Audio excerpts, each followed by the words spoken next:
ここが決壊したんだ。なくなっとるね、水が。ゲゲなるほど。間違いが多かったんだね。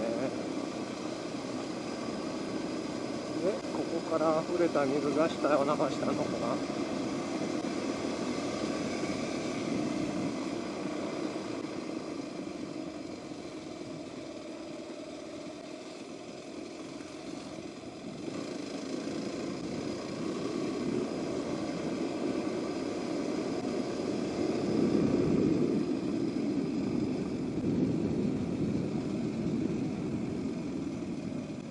で、こうなると。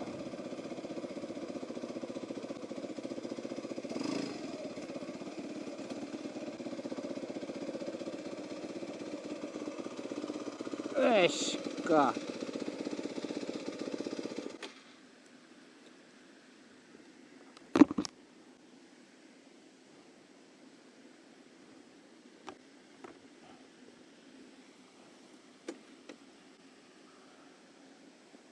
結局崩れてんのはここ一箇所だけなんだよな。で、あっちを通って抜けるわけさ。一人だからね、気をつけよう。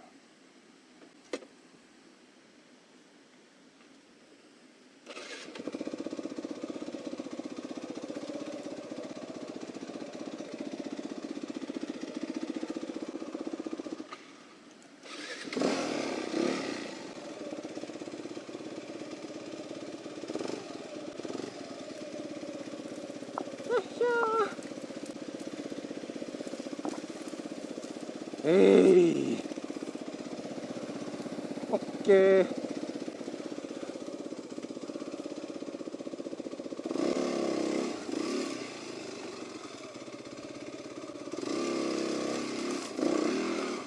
オッケー。